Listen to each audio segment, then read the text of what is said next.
Welcome back to another episode of The Hit. My name is James Layton, CEO and founder of Anderson James. This is the podcast where every single week I bring you a leader from our sector to discuss some of the biggest challenges in UK housing today. Today I was delighted to be joined by Michael Cottrell, Global Product and Partnerships Director at Octopus Energy. We talk at length around Octopus's rapid growth since 2016, their partnership with Ilke Homes and how they've created the first zero bills site in Essex. We also talk about the product. How do Octopus make zero bills a reality to house builders in this market? I hope you enjoy this episode, and if you do, I'd ask that you like and subscribe. Michael, welcome to the podcast. Thank you. Good to be here. As I always like to start with these things, would you mind just giving us a bit of introduction to yourself, Octopus, and the role you're doing there, just to give the listeners a bit of an overview? Yeah, sure. So, I'm Michael. My role is I'm the Product and Partnership Director at Octopus Energy. I've been here for about 4.5 years, which is quite a long time in the Octoverse, as we like to say. Seeing the company kind of change quite a lot in that time. Sort of starting out, I say just as a power and gas retailer here in the UK. We've grown that business to 5 million customers now, pending full completion of the bulb deal. And we've also expanded overseas. So we have retail businesses in 8 countries, sort of most of Europe. Texas in the US, Japan, Australia, and New Zealand, and then and more recently also grown our business sort of across the energy value chain. So we play a lot more in the generation space now through our development of our Crack and Flex technology. We support the grid, and then I guess most excitingly for me in my job has been our move into kind of what we call services, which is helping customers kind of install other low carbon or kit that will help them decarbonize their home, heat pumps, solar, battery, etc. Amazing. And how long have Octopus themselves been going? Because I think I did some research on this, and it's incredible growth for the period I think it is. But just help me understand when it was that Octopus launched as a business. Yeah, Octopus Energy launched in 2016. 5 million customers in what is that, 7 years, something like that. So it's been phenomenal to see and to experience and to be part of, actually. And I guess we're really proud of that, and really proud that throughout that period we've also been able to maintain really high kind of standards for customer service and stuff like that, which has been fantastic. Yeah, I mean, that is phenomenal growth, like phenomenal growth. And as you know, we had Nigel on the podcast. So I've worked with Ilke for, approximately 3 or 4 years. And obviously they're changing the game when it comes to house building as a traditional marketplace. But I remember reading an article about Greg and Giles meeting and all the stuff that they were talking about. Let's make the first zero bills home. And as you know, the partnership was built from there. But give us a bit of an overview of the partnership as you see it and kind of how that's evolved over the years. Yeah, well, I mean, Nigel's right. And my understanding is that Greg, our CEO, and Giles, the Ilke CEO, were introduced at a dinner, and they started talking about like air source heat pumps, I think, and the power of air source heat pumps. And somehow they went from that to ending energy bills for lots and lots of people. But no, in all seriousness, it's been a fantastic partnership, actually, because it's been like true collaboration. Nigel and his team and Giles and others, and kind of all the different bits of Octopus that we've needed to bring together for zero bills. And we've really developed the proposition hand in glove, working together, and kind of proved that it can work, and now have people living in Ilke Homes in Essex who are not paying anything for their energy bill in the middle of winter. Is pretty exciting stuff. Yeah, and I remember when Nigel was talking about it that was the first scheme. But what's the partnership moving forward? Kind of what's the plan with Ilke, and I suppose broader speaking, how can it evolve that partnership, do you think? Yeah, well, I think how we see it going forward is Ilke have kind of gone on record to say that they by 2030 they want to only be building zero bills homes, which is fantastic for us. And I guess what we're in a process with them right now of going through all their different house types. So they have like a menu of somewhere between 10 and 20 different house types. I hope they don't mind me referring to it as a menu, but they have a list of say 10 to 20 different house types. And we're kind of working with them to understand how many of them have the potential to be zero bills houses. And early indications are a really good set of them will be. And once we've established that, then it's about working with them through their pipeline and understanding, well, as they develop different schemes, what proportion of each scheme, can we convert to zero bills? The complicating factor is that there is a bit of an uplift in sort of in cost with Ilke from their kind of standard specification of what they call their zero carbon spec to the sort of full zero bills. But actually, early indications are really strong. House prices, the houses are being valued at considerably more than the extra investment that's needed to get them to zero bills, and they're selling faster than their non-zero bill counterparts. So yeah, early indications are good, and we're kind of working together to maximize the opportunity as we look at their pipeline. And for us, that's great. We kind of report on it every week here internally. We have a running tally of how many homes we've accredited as zero bills, and a good chunk of them are at Ilke every week, which is great. And yeah, that was going to be my next point actually. So how do the early results in data look? And I suppose what is classed as zero bills in the terms of how you are accrediting that almost? Yeah, so early results are great. So we proved the concept with Ilke kind of towards the end of the summer 2022, and then we launched the proposition more widely to the market in October. And since then, we've accredited over 150 homes as zero bills. We're working with 4 or 5 other house builders in addition to Ilke.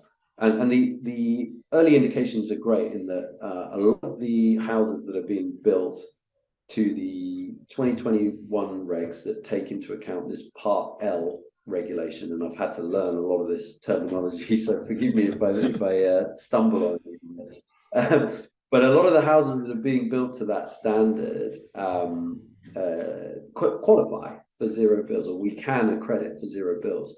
The trick is what we need to achieve is these houses need to generate a little bit more power than they consume, electricity than they consume. Okay. So typically we need to have about 120 to 130% generation capability versus consumption. Of course, they're all off gas, so they have an electric heating system, typically air source heat pump. And if we can get into that window, then the kind of magic pink box that is our optimization engine, that's how we refer to it, is able to kind of optimize the energy system for that house to such an extent that we don't need to charge a bill. And without getting too technical, what I mean is we plug our system, which we call Kraken, into the air source heat pump directly via a cloud-to-cloud integration, and we plug into the battery and the inverter system, and that gives us the control that we need. And from there on, through doing a bit of market arbitrage and playing in some grid support services, the economics mean that we don't need to charge the customer a bill. And as I say, early results are great. A lot of houses that are being kind of built today have the potential to qualify for zero bills, which is great. It honestly blows my mind, especially given where people are in terms of the cost of living crisis at the moment, and everyone's energy bills going up. To even talk about zero bills feels foreign to me. But however, talk us through, because I'm sure people like me will be thinking layman terms. I understand that this is a tech product, but there's also some hardware that needs installing into a property. But in layman terms, how does it work? Like, how does it actually work in terms of the pink box, as you call it? But how does all that work together to make it zero bills? Yeah, I mean, first of all, a word about the context. Yeah, you got climate crisis, energy crisis, cost of living crisis, and we're able to kind of solve for all of that by installing kit that that decarbonizes your home. It really is great, and we're finding that's really powerful. So yeah, what does it mean in layman's terms? So yeah, you don't have you're off mains gas, right? So your whole house, so your heating system is electric, it's air source heat pump, and you have your roof is in most cases totally blanketed in solar, and actually that's been a real learning for us in that you really do need to maximize the opportunity for solar. If you're thinking about sort of a 2 or 3 bedroom house, you need to make the most of every available bit of space on the roof. But as a consumer living in the house, the beauty of it is that you don't really need to change anything. So you set your heating preferences or schedule in the same way that you do now with your gas boiler. So you might set that you want the house to be between around 20 degrees in the morning when you wake up before you go to work, and maybe the kids go to school, and then the same when you come home in the evening, and be warm through the evening. And actually you do nothing with the solar and the battery system. And as I said before, what Octopus have done what we've done is built API, so cloud to cloud integrations, so software integrations with the manufacturers of the heating system, the air source heat pump, and the battery and the inverter. And so what we're doing in the background really is we're trying to minimize the amount of electricity that the house draws from the grid, for heating or lighting or anything that you're using for. And because we have a battery, we can also decide at what time we do that. So we can make sure that if the house does need to import any electricity from the grid, we do it at the cheapest times. And the beauty of that is that actually often the cheapest times are also the greenest times. And that's because, there's no input cost for renewables. You don't have to pay for the wind or for the sun. You just have to pay for the electricity that it throws off, not like with fossil fuels where there is an input cost. So yeah, times where it's windy and sunny, or where there's lower demand, so in the middle of the night it's cheaper, so we do that. We make sure that we draw electricity in those times. And then because we've got a battery, we can also do the flip of that and make sure that when we have spare power, the house doesn't need it, we can sell it back to the grid at the times when we get paid the most to do that, which is typically in the evening, actually between 4 and 7 p.m, the so-called peak. So that whole process is where a lot of the value comes from. Now, over time, as we put more and more batteries in people's homes as well, we'll start to build, I'll try and keep this layman and not too technical, but we'll start to develop like a big distributed battery that we can control at our fingertips. And that has value to the energy system, to national grid and to local network operators. Because I don't know if you know this, but and apologies if you do, and I'm teaching you to teaching you something you already know, but the national grid spends hundreds of millions of pounds every year turning wind generation off, because there's nowhere for that power to go. So say there's a storm blowing in the middle of the night off the coast of Scotland, we're generating a load of power where there's got nowhere for it to go.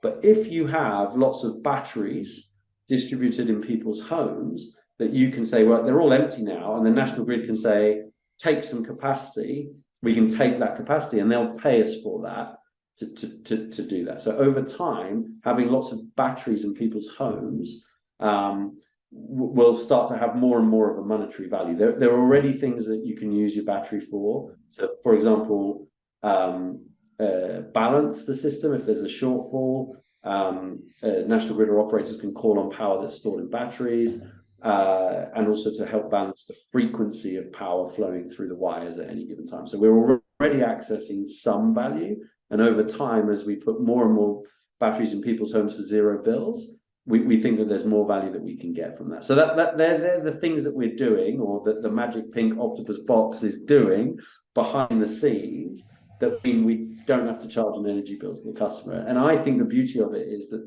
we're not asking the customer to do anything. Like traditional energy efficiency or bill reduction activities has always asked the customer to do something. Spend this money, install this equipment, monitor your house in this way, do something different. All we say is, okay, yes, the house might be a little bit more expensive, but actually mortgage lenders are telling us now that they are taking into account the fact there's no energy bill when they do your affordability calculation. So you might not need to earn more money to live in that house that's more expensive, which is great.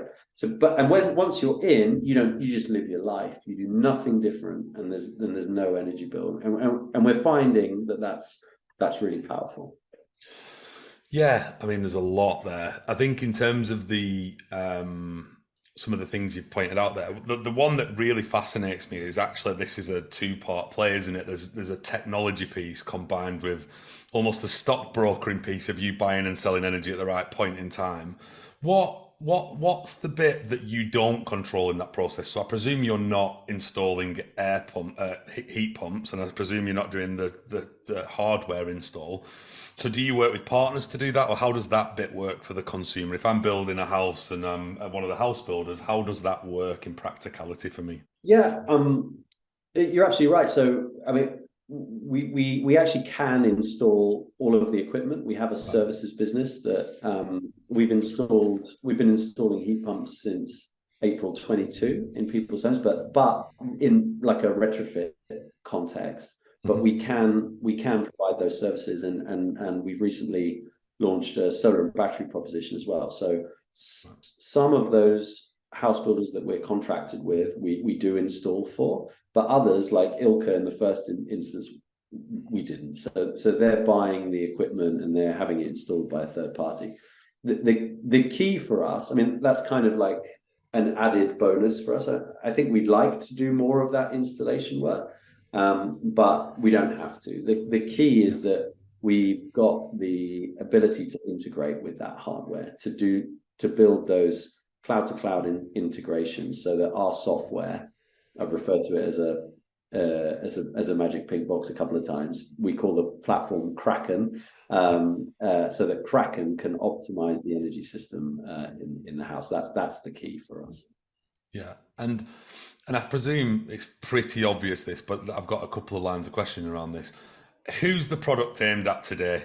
Is it new build house building businesses? Is it new houses, or is there a retrofit part of that? It's probably two questions there, but yeah, at the moment we are focusing on new build, and that's mainly because, as I said, we're looking for that kind of 120, 130% generation versus consumption, that magic ratio.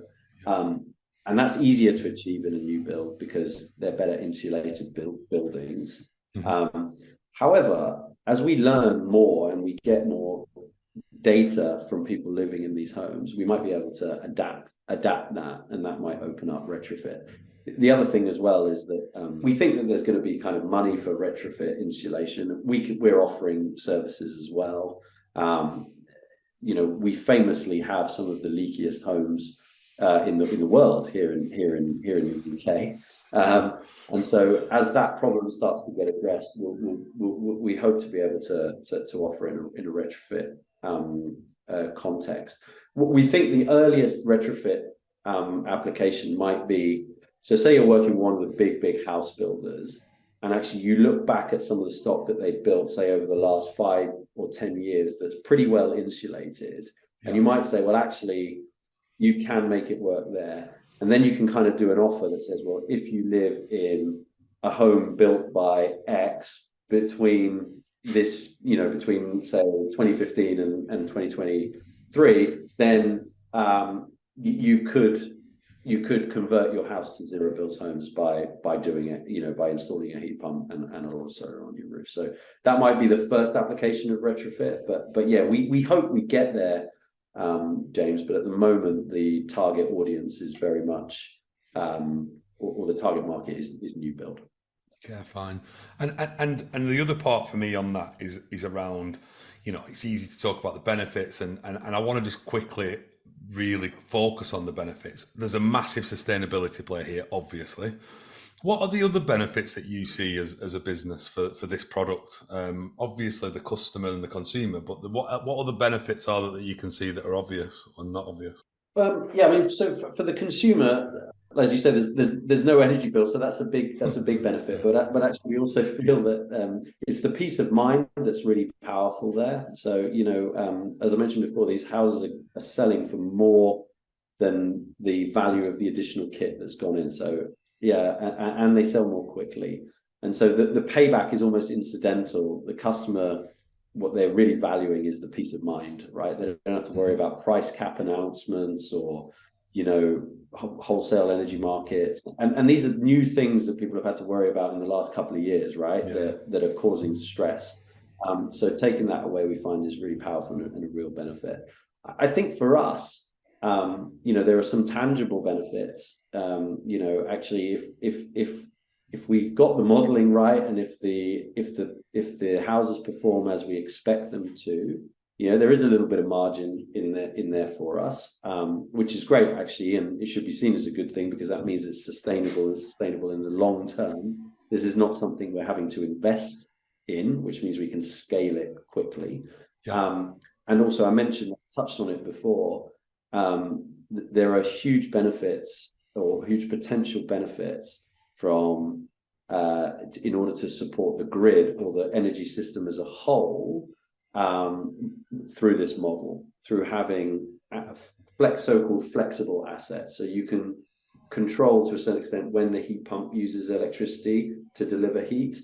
And certainly we have a lot of flexibility around the solar and battery systems that we're installing. And actually, if you do it right, you can actually help the whole energy system decarbonize more quickly. I gave my example about National Grid having to pay to turn off wind. Well, if you can address that problem, then you don't need to build as many new renewables to fill the gap. At the moment, our whole energy system is about 45% renewable, about 15% nuclear, and then the rest is basically gas, tiny bit of coal. We're nearly off coal here in the UK. So, but you've still got that kind of gap of gas-fired power that we're trying to fill to get to net zero. And by the way, you've got a whole bunch of wind that you're having to dump at the moment and you're not using, right?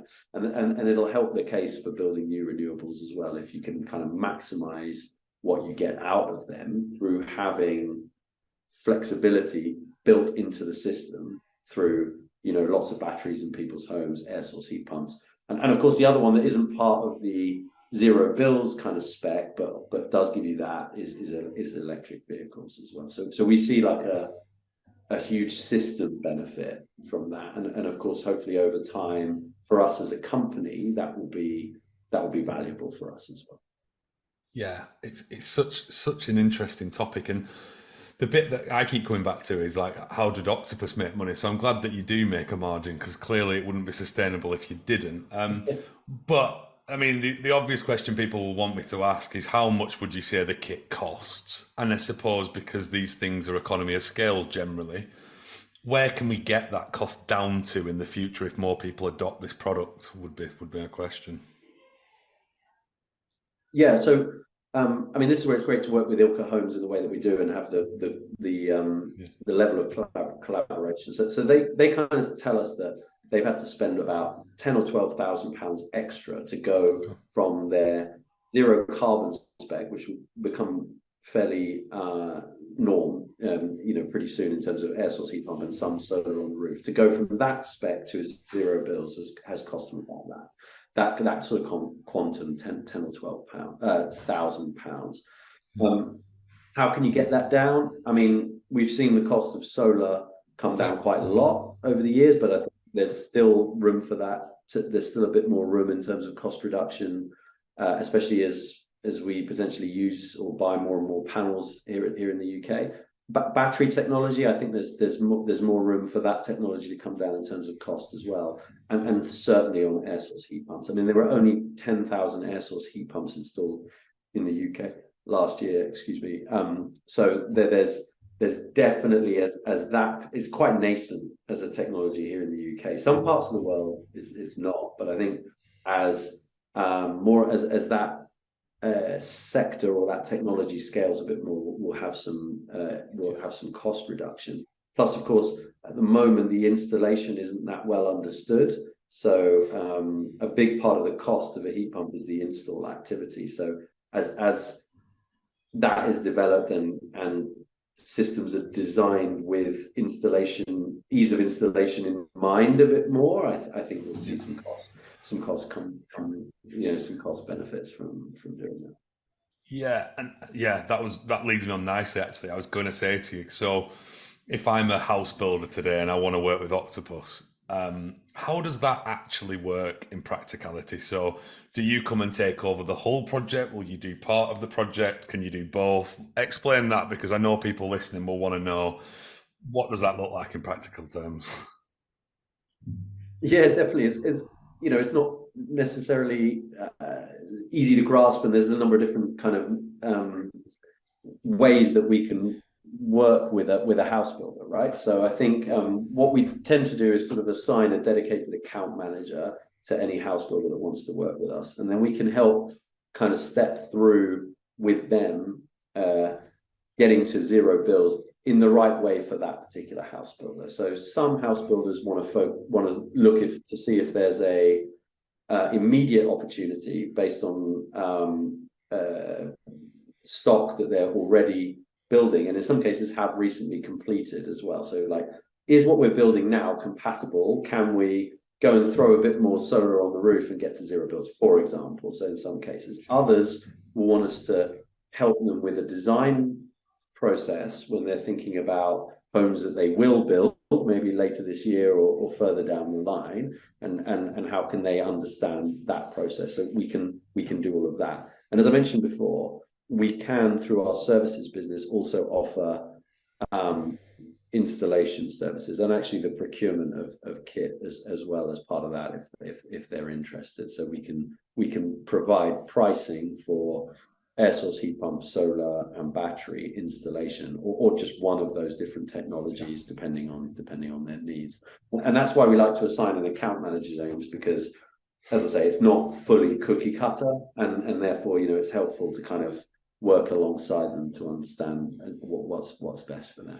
I was just going to ask you that, because you said if compatible. So what are the things that you generally see in the build process, might be getting slightly too technically, but in the build process, that prevents companies from being compatible with zero bills? What are some of the things that you see in some of the design elements? Yeah, I mean, if we take it as read that they're off gas, then on the heating side of things, so at the moment, our integrations for heating systems are only with air source heat pump, right? So if people are working with like infrared, it's not off the table at all. We just need to go through a process of working with the manufacturers of that technology and building the correct integrations that we need. So that can sometimes slow us down or prevent us getting going straight away. But I think the biggest one that we've encountered so far has been roof design. As I mentioned before, we need quite a lot of solar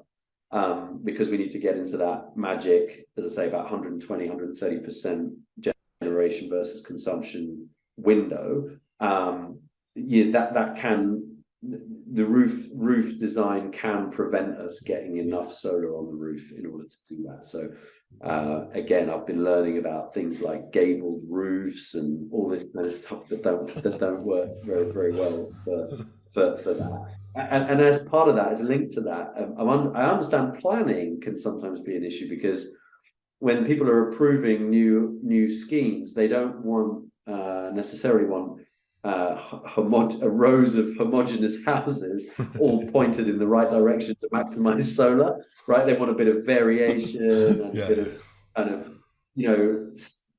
beautifying, if you like. So I think there's a process over time and Ilke have been fantastic with this, by the way, of kind of working with architects or actually engaging, with the planning process as well, as to how they can, breathe. What's the sweet spot of breezing through planning and maximizing zero bills? I think there's that as well. A lot of that is to do with the roofs. Yeah, it's so interesting. And while I'm thinking about it, we get a lot of chief execs from housing associations on the podcast, and one of the biggest things I would say in the last 6 months has been we need to fix the cost of living crisis. We also need to solve the housing crisis, which is we haven't got enough properties. So I think combining this product with those things, and you can see there's a perfect scenario there for them to be able to solve both things in one go. I suppose from a market standpoint, it works well, doesn't it, in those that will be more conscious around their bills and more conscious around their energy consumption, etc., as opposed to the high-end luxury marketplace, I presume. Or are you seeing that that's still a market that people are interested in? Yeah, I mean, I think when we speak to social housing providers, RPs, councils, zero bills is very attractive. The problem is, or the stumbling block is often, so as I mentioned before, there is a bit of an uplift in cost, or there is a cost associated with the right kit. So if we're talking about a private sale environment, then the house price can kind of, the uplift in the house price is kind of covering that cost and more. So it actually makes commercial sense. And we're finding that actually this works in a sort of shared ownership context as well. And Ilke have proved that, and others have proved that as well. And actually in both those contexts as well, there isn't even a big customer impact, because mortgage lenders, and by the way, some of the big mortgage lenders are now taking into account the fact that there's no energy bill. So, the same people are able to access those houses. But in social housing, where you've got a fixed rent environment, we are kind of asking at the moment for those organizations to put their hand in their pocket to pay more for the houses. And I think I think in some cases that would be okay. And some are telling us, well, actually, we're going to have to, we're coming under pressure to take action to retrofit, to decarbonize our existing stock. We need to future-proof what we build now, so we don't have to go back and retrofit, that stock in the future. And while we're there, we may as well access this benefit for our tenants. What we're also trying to help with, and Octopus is affiliated with the Center for Net Zero, and hopefully they're going to help us with this as well, is better defining the benefit case that's maybe not 100% associated with the home. So this is things like OPEX that a RP can avoid because there's no energy bill. People will keep the heating on, so therefore there won't be the same damp, mold issues in these homes, right? And that will have a value. And also the fact that there's no energy bill, will that mean there'll be less default on rent, because there isn't other bill pressure on these houses, for example? What are the health benefits that a local council might experience because people are living in warmer homes, and actually you can go even further with that, and some of the anxiety around paying energy bills, for example, may have been taken away. But that's kind of hard to at the moment to really define concretely, and in a world where they're saying I can't raise the rent, right? Inflation's at whatever 10%, but I can only increase the rent 5%. I'm already behind the 8 ball before I even start, and then they're asking me to spend more money. But it's really important, because what I would hate for this to become is, zero bills for the able to pay market, but still bills for people who maybe need it most. So we're working very hard and talking to a lot of social housing providers, working with the likes of Ilke and our other partners, as to how can we make this work for that sector. Yeah, it's superb. And actually, I've not thought of it from that angle, but it is an investment from RPs at this stage, isn't it? It is.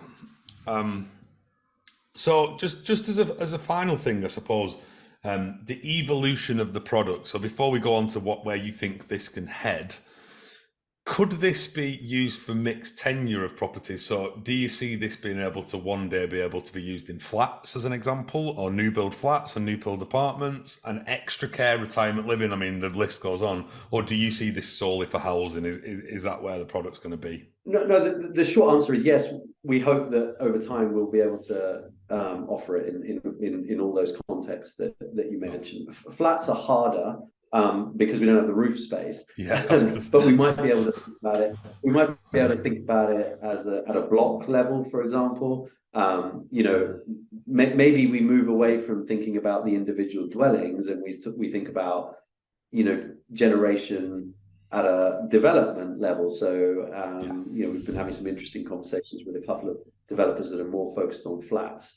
Maybe we put big batteries that optimize the whole development with some, maybe some wind or something like that, right? That makes the formula work. It's going to be much harder, but we'll get there. I think retirement living, I think that's more about slightly different usage profiles, right? People, and demand for electricity in the middle of the day rather in the peaks, that kind of stuff, which I'm sure we'll work through. And actually, our principal shareholder, Octopus Capital, they have a real estate business, Octopus Real Estate, and they do a lot of work in that space. So they've been helping us think through how we might serve that.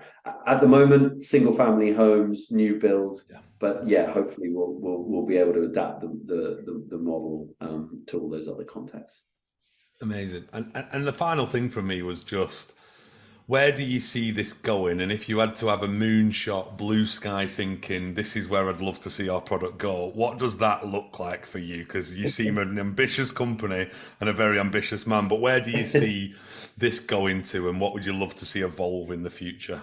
Yeah, I mean, I sometimes get embarrassed about saying this, but I've got more comfortable with it. We feel like what we've done here is create the new standard for house building, right? So this is the kit that you need is pretty well understood. I mentioned air source heat pumps are prevalent in other parts of the world. Scandinavia, which is a lot colder than here, they work fine. Used very widely. Solar battery technology has been around for a long time, so we feel like we've set the new standard. Which means that actually the ambition is to kind of start to eradicate energy bills, to start to make them a thing of the past. And there's no reason why we had to stop with these in the UK, right? The fundamentals behind the product mean that it will travel, and we're already thinking about Europe and some of the other markets that we're active in. So the ambition is huge in this space.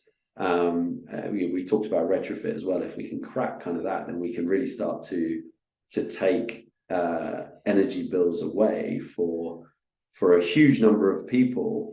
And the beauty of that is we're doing that while we're decarbonizing and creating a more renewable based energy system. Which is hugely important to us as a company and part of our mission. So hopefully we can achieve at least some of that and create something big and exciting. And I'm trying not to feel the pressure too much, James, as well at the same time. Okay, well, I mean, unbelievable story. Like, I'm so excited to see where Octopus take it. I mean, if 2016 was the starting point, I'd love to see what 2026 will look like. I really appreciate you coming on and talking about it. If people want to get involved in the journey with Octopus and they want to have a conversation with one of your team, what's the best way of them reaching out? I can put it in the show notes, but are you happy to take some questions, or can we email somewhere? Like, what's the best way of getting in touch? Yeah, 100%. So if we have a zero bills at octopus.energy email address. And there's also a landing page as well. If people search zero bills, they should find that in terms of developers. and house builders. And so, yeah, absolutely, get in touch. As I say, happy to have a conversation. In the first instance, answer some questions, whatever it might be. And our typical way of working is then to assign a dedicated account manager. So there's like a single point of contact for the developer or the house builder in Octopus, and we'll kind of take it from there. But yeah, we're full steam ahead. We're trying to do as much of this as we can, James. So be great to talk to as many people as possible. Amazing. Thank you so much for coming on the podcast. Thanks for having me. It's been great chatting to you. Cheers. Thank you for listening to another episode of The Hip. If you'd like to hear more from us, please be sure to follow us on your favourite podcast platform. We are also running a 30-minute clinic free of charge to any clients that want to recruit in a more inclusive way. For more information, please reach out to us on our website, andersonjames.com.